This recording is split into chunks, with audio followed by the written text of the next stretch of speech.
Good morning, everybody. This is May 26th, just after Memorial Day, and you're tuning into episode 38 of Transmission, where we talk about human capital stock. That'd be a great punk band name. I just realized that by saying Human capital stock. Capital stock. Either that or the name of a, I don't know, country western bar or something. Yeah. Stock. Yeah, because of the cattle reference. Yeah, because it's stock, right? Like the stockyard. So, Mhm. Good morning. So I'm Daniel Wolpert. I direct MICA, the Minnesota Institute of Contemplation and Healing. And I'm Mark Van Steenwyk. I'm the director for the Center for Prophetic Imagination. Yeah, and so today is actually a pretty heavy morning as well. Both Mark and I live in South Minneapolis, and last night while I was sitting at home watching TV, just 2 blocks from my house, the Minneapolis Police Department were murdering another black man, stepping on his neck and choking him to death. Mm-hmm. I'm very distressed today, and it just sort of seems endless, right? So that's a lot on my mind. Yeah, and I think, sadly, this connects with what we're talking about, just the dehumanization of people. And our mayor, the illustrious Mayor Jacob Frey, basically made a comment saying, this isn't what we're about. This isn't what the police department's about. Right. Which is, it is. This is, though. But it is. Yeah. Yeah, and this is the problem with all of these systemic things, and we've been talking about this a lot. And I was saying backstage before we came on, if I could rearrange the high school curriculum, like there would be a required class on systemic thinking and systems theory, because it just becomes more and more obvious to me with all of these problems that our deficit in that particular skill is one of the things that allows all of these systems of brutality and dehumanization to continue. Because the first thing you hear, whether it's out of an individual's mouth or out of a mayor's mouth or is something related to individuality, right? It's the famous bad apple argument, or the thing of like, well, I'm not racist, right? Like I'm a nice white person. Right? Jacob saying, oh, this is not part of what the department is about, right? And so again, there's this attempt to either blame an individual or to have an individual escape blame, and then to deflect from the reality of the system, right? And but this is exactly what police departments are about. This is why they were created. This was their origins in controlling Black people, breaking up unions, all of these things, working for the empire in various ways. And the only way to change is if a mayor will get up and say, no, this is what the police department is about, and we need to stop that. Yeah. It's the roots, 2 of the roots of modern policing, slave patrols, but then also union busting. We have a film group, we were talking about this before, on Mondays. It's almost done, but we watched Matawan last night, which is about basically a violent, bringing in a detective agency like the Pinkertons, it was a different one, to come and crush a strike. And it shows, like, you watch that, and I always wonder how people are viewing these movies, because there's 2 ways you can look at a movie like this. One is, oh my gosh, things were so bad then. Thank God things are so much better, which there's truth to that. Or there's the, things never really change, do they? Which is also truth to that. And so yesterday, this is kind of a segue into what we were talking about. We had a White House advisor, Kevin Hassett, I don't know if I'm saying his name right, and I don't care, said in an interview that he's talking about how we need to reopen the economy. And he said, quote, our human capital stock is ready to go back to work. some things never change. Yeah.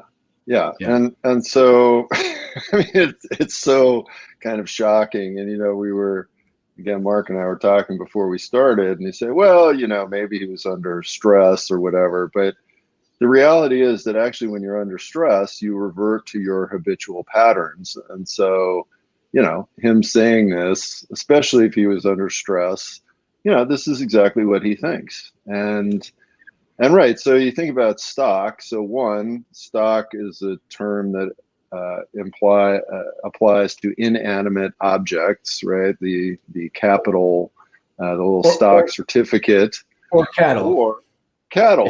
Yeah. It's the two things. Neither particularly nice. Well, I mean, I love cattle, but but the whole notion, right, that human beings are simply these replaceable widgets, or these things that are to be led to slaughter, and the human capital stock just needs to get back to work, right? We've had enough vacation, we've had enough unemployment payments. We got our little $1,200. That was so nice. And now we got to get back to work because, the boss men are really worried. And, they don't want to spend down their billions of dollars. Right. And, I was reading about yet another corporation yesterday. I forget which one this was that, got $9 billion in some of these PPP payments, and now they're saying they're going under, but they have $100 million in the bank in cash. And and again, this is happening with a lot of these companies. They actually have tons of cash on hand. But they don't want to spend it down, right? Because that would lower the value of their non-human capital stock. And so the shareholders would be mad. And so they need people to get back to work. And who the hell cares whether there's a pandemic or not? It's interesting. And maybe I'm stepping in with this, but to me, there's not, let's see if people react to this. There's not much of a leap between saying human capital stock and human resource. And I know that human resources is kind of the friendly face of the business world. And then there's a way you can take that phrase to mean something good. But it's a reminder that really what workers are is a resource for wealth creation for the bosses. So I always think about that when I hear human resources. I'm like, they make it sound like that's a nice term, but to me, it sounds just the same. Here's a comment from Colin. Thanks for get your comments in early. It's better for everyone if you do. Right. Early is better. Early is better. Colin writes, this kind of thing is exactly why I automatically mistrust anyone with an MBA. Reading Malcolm Harris's book, Kids These Days, Human Capital and the Making of Millennials, was the first book to get me to see how people are trained to think this way. I'd love it if you could say more about that, Colin. Yeah, about that book. Sounds good. Sounds very interesting. Here's another comment from Marta. In Hungary, we have a ministerium named Human Resources. We don't have one for healthcare or education, just one big institution. The humans are just seen as resources. Right. Yeah, exactly. And they're, expendable, right? And so during a pandemic, and we've seen this repeatedly, and again, folks get brainwashed into this, and especially folks who are part of the privileged group, and especially folks who are, for example, in rural areas who think, oh, this isn't going to happen to me. And so they become sort of foot soldiers for this idea. And and you see people saying like, well, look, I'm not going to get that sick. If I get a little sick, we just got to get back to work. I think we're going to do a whole episode on the newest propaganda movement about the pandemic. Oh, this is only killing people in nursing homes, as if sort of that's okay, I guess. And so it's this idea like, well, if a few widgets go down, it's like at stockyards. There's always a few cattle that go down, and they just sell them to that tiger guy, for extra food, and that's okay. We lose a few cows, that's part of the deal. All right, the comments are pouring in. First up, I don't want to steal the thunder of like a future broadcast, but often when people talk about, they're old, they're in nursing homes anyway. I usually suspect that they're not saying that out of like, oh, they're suffering and anything that can end their suffering soon would be a mercy. Like, I think they're useless anyway, is usually what I'm hearing when people say that. But yeah, Adam, thanks. This is nice, Adam. I'd like to wait until you say goodbye to hit you with 5 meaty comments. I know, Adam, you are the best at that. Or the worst, depending on how you look at it. Or the worst. And then Adam's partner, Catherine, they're in the same house, I'm assuming. Yeah. Yeah, Catherine writes, same. It'll take me the whole session to think of a real zinger. Right. That's yeah. At least that glad seems less. You guys recognized that we were directing that at you. Karen writes, you are correct. Not much of a leap. The human resources comment. People are means to end rather than valuable in and of themselves. Right. Amen. And it's interesting about the human resources thing, right? Because I remember when I first started hearing about human resources departments, and I was thinking about what kinds of jobs I wanted, and here I was getting this training in psychology, and I had this naive idea, like, oh, human resources, like, this is supposed to help people get better at their jobs. This is supposed to help counsel them. This, maybe I would like that kind of a job. This is like 30 plus years ago. And then I started looking into it, and it's like, oh no, this is just all about creating policies to control people in the workplace. And so, yeah, it's absolutely not a leap at all. I mean, human resources could be designed in a different way, but it's not. I mean, it's basically about serving the owners of the corporations to make sure that, people stay in line and don't take too much free shit by pretending they're sick or something like that. Yeah, it reminds me of when there's a couple times in my life where I considered joining the military. The first time was just out of high school. And I thought, maybe I'll be a chaplain's assistant because I like this religious thing. And my dad, who's a Vietnam vet and not a pacifist at all, said, 1, you'd suck at it. And he said, 2, chaplains are just morale officers. They just help you feel better about killing. And, and I was like, what? I thought they were there to minister the gospel of Jesus Christ. But the same with human resources. Largely, companies have them not because they really necessarily care about their workers, although I'm sure there's some nice bosses out there, I guess. But, oh, wow, they're pouring in now.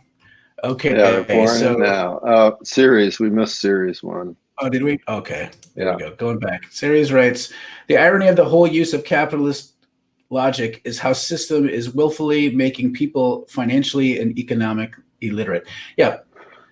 It's amazing. Yep. Like, and I get it. This stuff is difficult. Like when I talk to people about economics, they think I'm really sophisticated sounding. But it's like, no, you've internalized so much sophisticated stuff that now you take for granted. And so hearing anything that contrasts that sounds really complex, but we're made to be stupid by this system. Yeah. No, absolutely. Yeah. All right. So Shar's got one. In my mind, this relates to my 7th grade biology book, which stated in the first sentence of the first chapter, the human body is a wonderful machine. My mind recoiled. Everything inside me was screaming, no. Right. Yeah. We're not machines. We're not cogs in a machine. We're not another brick in the wall.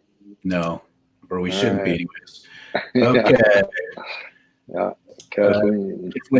Ruskin said that we have a religion that we support with 1/10 of our property and 1/7 of our time, and support our practical and earnest religion that gets 9/10 of our property and 6/7 of our time. He also said that there's no wealth but life. Yeah, very nice. I had to teach myself and healing myself. I come from parents who are accountants. I don't even know if I want to say anything about that. I'm sorry. Well, yeah, no, the financial illiteracy thing I think is actually really important. I mean, this is a crazy story. When I was in seminary, there was this woman that came from the Presbyterian Foundation, which has all the retirement stuff, to come to give this seminar and on financial literacy and things. And I thought, oh, this would be interesting. I'll go to this. It was an all-day thing on Saturday. Yeah. She spent the entire morning from 9 to 12 teaching people how to balance their checkbook. Right now, at the break at like 10:15, I mean, I thought I was in some sort of bizarre, like alternate reality movie or something, because the average age of people in seminary is 36 years old. So I came up to her at the break and I said, okay, look, you give this all over the country. You do this. I mean, you're seriously telling me that you need to teach these people how to balance their checkbook? She said, absolutely. I'm like, all right, well, I'm not going to be around for the rest of this. But, so yeah, I mean, people are very consciously kept in the dark about how money and finance and capital works.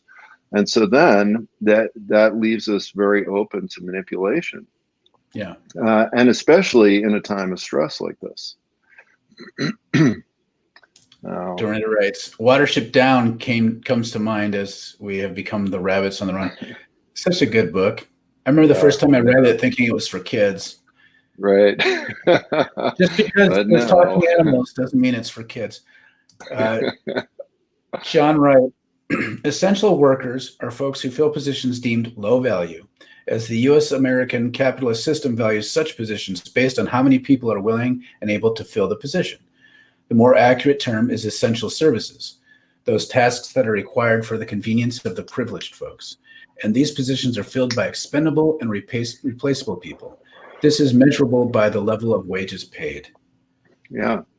Yeah, I mean, you see all these, signs and people clapping and all this stuff. Oh, yay for our essential workers! But suggests that you raise the minimum wage to $15 an hour, and suddenly those same people are not clapping and are not so happy. And the candidate that's supporting that is an evil socialist that we need to get rid of.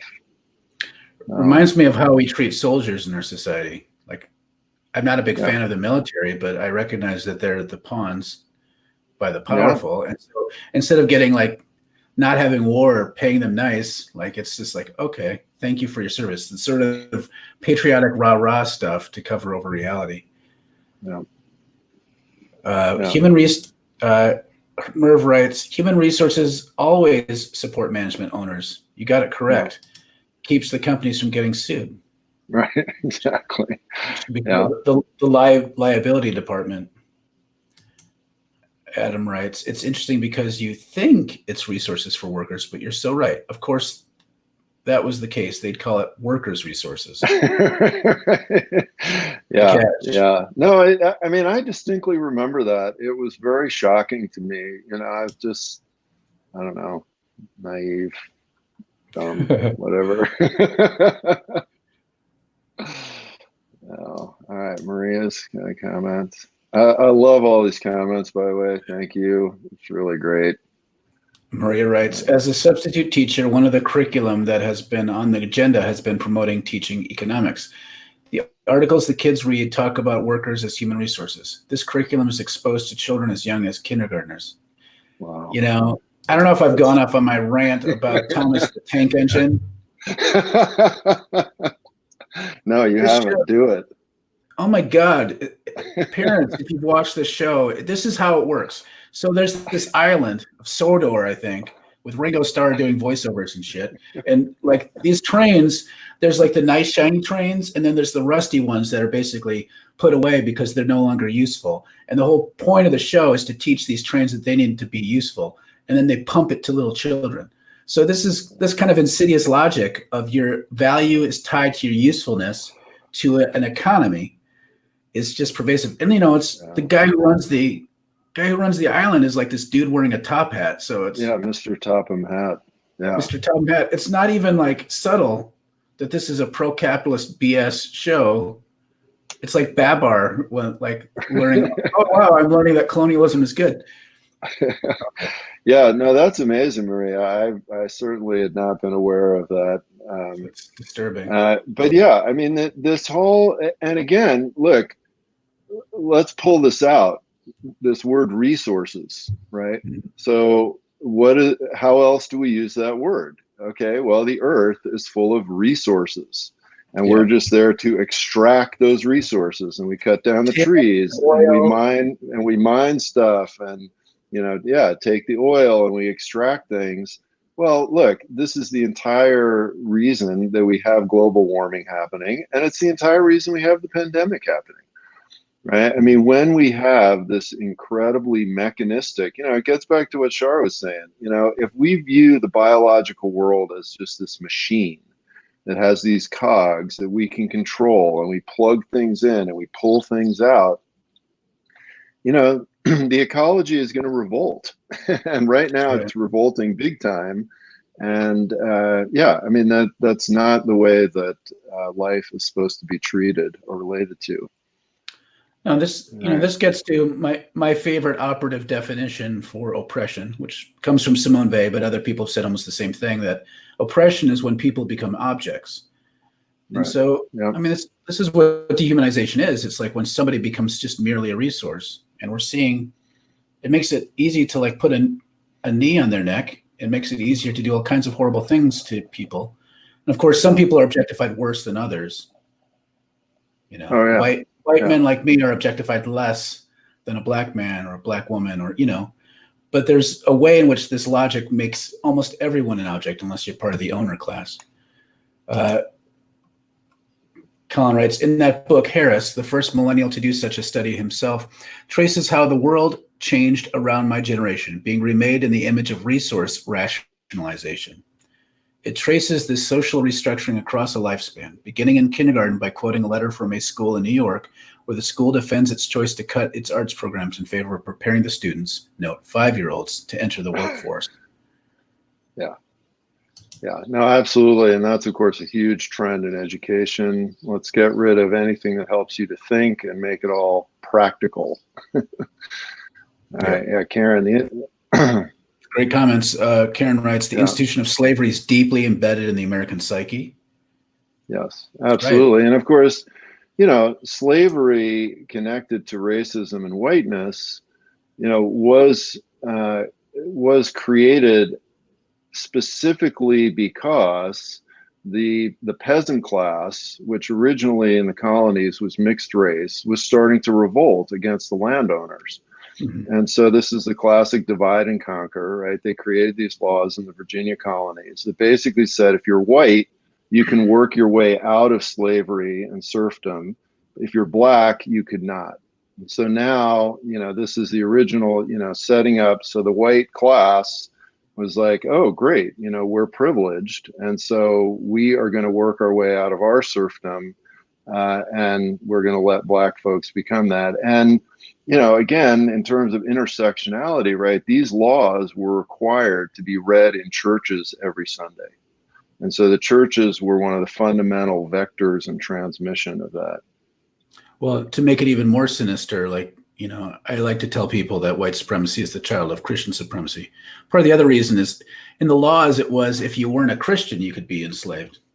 But then all these folks started becoming Christian, and they're like, crap, we need to change it up. So they shifted it from Christian supremacy to like, you have to be, if you're white, you can't be enslaved. And so it just shows like how early on this sort of Christian alliance with this stuff, Right. it goes deep. Yeah. Catherine, Catherine and Adam just went through this whole thing with their rent and landlords. Yeah. Yeah. Profiting from making most people financially legally illiterate, our former landlord took every opportunity to try to intimidate us with fake legalese. We had to find a pro bono housing lawyer, which is not easy, and it can be expensive. It's just, oh my God. Housing lawyer just to deal with everyday conversations about parking and lawn furniture. Yeah, I remember hearing all these stories. It's like, yeah, this system is not designed to help renters. It's designed to help landlords. Yeah, and then as she says later, right? If they hadn't fought it, we hadn't fought it. could have easily. Yeah. Stolen months of rent from us. I don't think I ever got my full deposit back in my entire life for no reason because it's so arbitrary, plus the 1 month's rent. Adam writes, I suppose that's the difference between teaching financial literacy and economics. Yeah. All right. Rant, Mark. Yes. Yeah. Just keep the comments rolling here, Mark. Okay. Yeah. I'm losing track. There's so many of them. Too long, don't wait. Business culture here rests upon a trained sociopathy. Yep. In service of mammon. Every passing structural costs further and further down the chain of job training and into education. Harris exposes grades as hidden labor, uncompensated pre-job training. We are the oil on the gears of rationalization. Yeah, so school, there's a school to prison pipeline, and there's also a school to like workforce pipeline. There's different ways that we are made into objects by our system, and it starts young. Instead of like the whole idea of a liberal arts education, theoretically in the Enlightenment, was that it helps us become more fully human, be able to use all of our faculties so that we can like explore the more human things of life, like literature and art, and that stuff is getting cut off. Jim writes, I believe we've been given another opportunity for Mother Earth and Holy Spirit to get it right. I hope so. Yeah.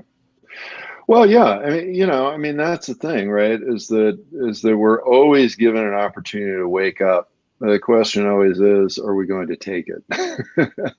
And again, and we talked about this very early on when we started doing this transmission. I mean, it's been kind of fascinating to me to watch the transition of transmission over time, right? I mean, early on, we were talking about this. We said, well, this pandemic is a great opportunity to wake up, but we're not necessarily optimistic about that, right? I mean, that there's going to be these powerful, powerful forces to go back to normal. And that's exactly what we've been seeing. Exactly what we've been seeing. That's a good thing. Yeah, the monopoly guy runs the island. Yeah, that's Sir Top Matt. Adam says that. Right. If you're watching and somehow you've had a major shift in your thinking during this pandemic, please send me a message or send it to transmission, to Dan, to me, because I'm curious, because my suspicion is this has just intensified what people already thought before. So I'm curious. Jim writes, a new normal must be sustainability. Unless we deal with corporate and political malfeasance, it seems like we will be past the point of no return. Thoughts? I think we might already be past the point. I mean, there are many points of no return. I think we've crossed some. Things can always get worse. Yeah. But I think this is I mean, there was this very interesting article. It was probably almost 2 years ago now, by the last American journalist to leave Venezuela as things were collapsing, and she was chronicling her experience there, and it was absolutely horrifying and just unbelievable. What she's talking about, witnessing. And at the end of the article, she said, people keep asking me, what have I learned? And she said, I went there. I had this kind of naive idea that like at some point things could turn around, right? And we've been hearing this a lot with the Trump presidency, that at some point things will start to get better. She said, the one thing I've learned from this is that things can always get worse. Things do not have to get better at some point. And so, now from the really, really big picture, as a friend of mine used to say, from the perspective of the universe, Earth burning up is not a problem. So it's just a problem from our point of view. All right. Adam writes, there's no relationship with resources. That's a one-way benefit. That's true. Yeah, absolutely. Jim brings up no living resources, no living relationship. Yeah. Jim writes, sustainability, Pope Francis 5 years ago, creation. He wrote, if anyone's read this encyclical Laudato Si by the Pope. I'm not a big Pope guy usually, but it's a solid work that I think is it's pretty good. And it shows like a better way of thinking about this theologically, if anybody's interested in that sort of thing. Kathleen writes, we value precision, productivity, and profit over art and beauty. Our society does. Absolutely. Great comment here from Adam. We need to challenge how we talk about these basic relationships. Language dictates how we think. Unless we change how we speak about things, we can't change how we think about them, much less act toward them, i.e. nature, workers, peoples targeted by white supremacist capitalism. Yeah. Yeah, and that, and that's this whole frame and narrative story thing that we've been talking about all along. I mean, our language forms our worldview. Our stories form our worldview, and the only way to get a new worldview is to change those things. And that's why and some people may be going, oh, these guys are just whining and complaining about this phrase. The guy didn't mean anything by it, human capital stock. But, the language, I mean, you just hear it, right? You libtards, blah, blah, blah. But the language does matter because the language forms our reality and it forms these relationships. And we have to rebel against that. We have to have a different language. All right, we're about at time. We've got some last. Just a few. We should get through quick. Catherine talking about the landlord situation. Ironically, we were paying him to give us housing. Right. And I was like, right. You'd think that would all be included in the payment for the space. It's obscene that something so backwards is so normalized. Mm-hmm. Yeah. Landlord tenant situation is one of the cornerstones of capitalist oppression. Kathleen writes, this is nice. Thank you for saying this. You have changed my thinking about the history and role of policing in our society. And thanks. Thank you. And one final word from Catherine about the landlord situation. I had to keep reminding myself that our landlord was in theory working for and accountable to us, but in practice it felt a lot more like we owed him whatever exploitative profits he wanted to make. He harassed us and then tried to make us feel bad for protesting and leaving, like a stereotypical union-busting boss. And I guess one last comment from Char. Yeah. On the language front, this is why I love the lesson of the talents. Yeah. All right. Well, thank you. Thank you for such an animated discussion. It's always awesome when the comments are flying fast and furious. And now go back to your stockyard and eat some hay. And we'll see you tomorrow. Moo. Bye.